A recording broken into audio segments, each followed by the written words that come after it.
Part 1. The veil begins to lift, in the flickering torchlight of medieval Europe, as stone cathedrals clawed toward the heavens and crusading banners snapped in desert winds. A mystery was being written into the foundations of history itself, a mystery so enduring that it would echo across centuries, whispered in archives, debated in universities, and mythologized in the darkest corners of popular imagination. For on a single autumn dawn in the year 1307, King Philip IV of France unleashed a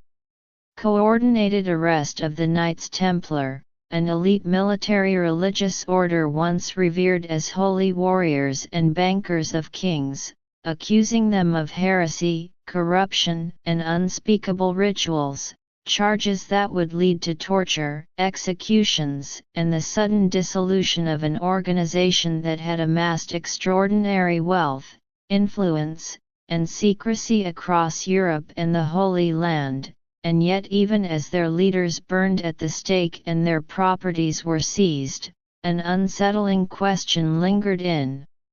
the smoke: how could an order so powerful vanish so completely, leaving behind no clear record of its treasures, no definitive account of its inner doctrines, and no explanation sufficient to satisfy historians, theologians, or monarchs alike? And it is here, in this unresolved enigma, that the story of secret societies influencing major world events truly begins, not as fantasy, but as a pattern. For secret societies, by definition, are organizations bound by selective membership, concealed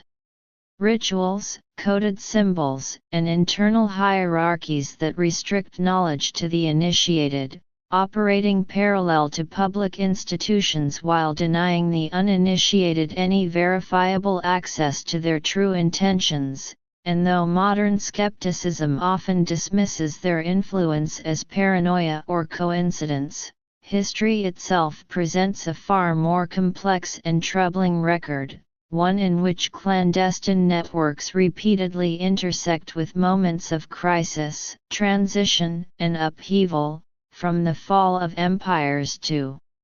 the birth of revolutions, suggesting that secrecy is not an aberration of history, but one of its most enduring tools. For secrecy grants power, insulation, continuity, and above all, deniability, allowing ideas to survive persecution, strategies to evolve undetected, and influence to be exerted without attribution. And as the medieval world gave way to the early modern era, the shadow of the Templars did not dissipate so much as it transformed, re-emerging in whispered legends of survivors fleeing to Scotland, Switzerland, and Portugal, carrying with them not only wealth but knowledge, esoteric traditions, and financial systems that would later underpin emerging banking institutions. And whether literal or symbolic, the Templar legacy seeded a recurring motif, that when an order is destroyed publicly, it may persist privately, its structure adapting to new political climates, its identity concealed beneath new names, and nowhere is this adaptive secrecy more evident than in the emergence of Rosicrucianism in the early 17th century, when manifestos began circulating across Europe, cryptic texts claiming the existence of a hidden brotherhood devoted to spiritual enlightenment, scientific knowledge, and the reformation of society itself, appearing at a time when Europe was convulsed by religious wars, scientific upheaval, and the collapse of medieval certainties. And though no definitive evidence of an organized Rosicrucian order has ever been produced, the impact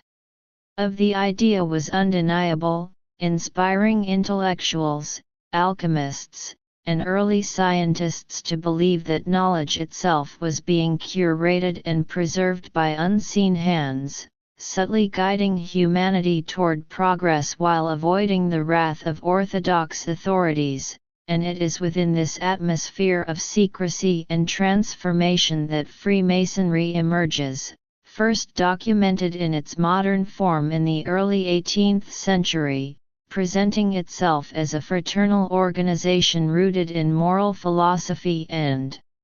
symbolic ritual, yet rapidly attracting political leaders, military officers, financiers, and thinkers across Europe and the Americas, offering a private space for dialogue beyond the surveillance of church and crown, and as Enlightenment ideas spread, challenging absolutism, divine right, and inherited power, these lodges became incubators for revolutionary thought, places where loyalty to the fraternity transcended loyalty to the state, and where coded allegories concealed radical philosophies beneath the language of architecture and ancient myth, raising a critical question that still unsettles historians: did secret societies merely reflect the changing world, or did they actively accelerate its transformation? And as the 18th century advanced toward its breaking point, that question would take on explosive relevance with the rise of the Illuminati, founded in Bavaria in 1776 by Adam Weishaupt, a professor of canon law who believed that humanity could only be freed through reason, education, and the dismantling of superstition and tyranny. And though the Bavarian Illuminati existed for barely a decade before being outlawed, its structure was revolutionary, infiltrating existing organizations, particularly Masonic lodges, using compartmentalization to ensure that members never knew the full scope of the organization, and promoting ideas that directly challenged monarchies and religious authority. And while contemporary conspiracy theories exaggerate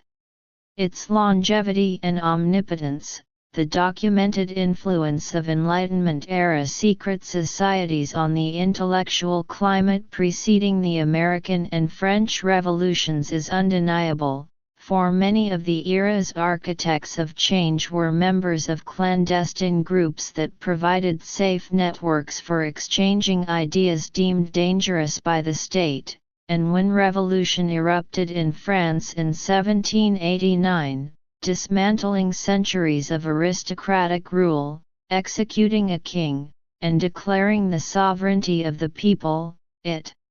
unfolded along ideological fault lines that had been sharpened in private gatherings long before they erupted in public squares. And though no secret society can be said to have controlled the revolution, the convergence of secrecy, ideology, and coordinated action revealed how hidden networks could amplify historical forces, turning abstract philosophy into mass mobilization. And as Europe descended into revolutionary war and Napoleonic conquest, the fear of hidden influence spread alongside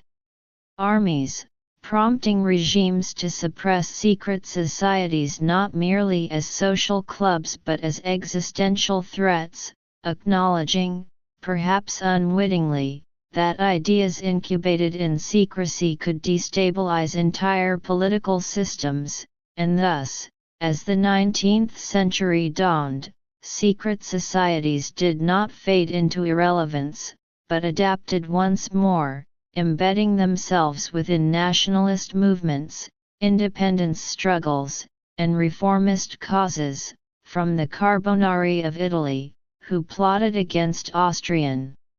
dominance, to the Young Turks, whose clandestine organization would help dismantle the Ottoman Empire from within. And across the Atlantic, similar patterns emerged as fraternal orders and elite networks influenced the formation of the United States, with many founding figures participating in Masonic lodges that emphasized liberty, virtue, and resistance to tyranny, shaping not only personal bonds but symbolic language that would be woven into national identity, from architecture to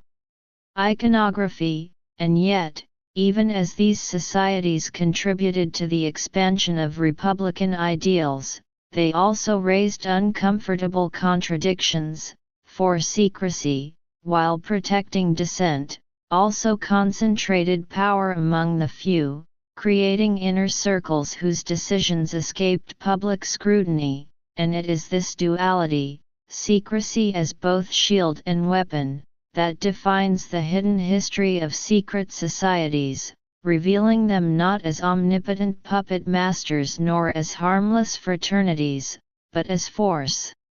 multipliers, capable of shaping outcomes by aligning ideology, loyalty, and opportunity at critical moments, setting the stage for a modern world increasingly defined by covert influence, strategic secrecy, and unseen alliances, a world in which the methods perfected by medieval orders and Enlightenment brotherhoods would be adopted, refined, and weaponized on a global scale, ushering in an era where power would no longer always announce itself openly, but often move silently, behind closed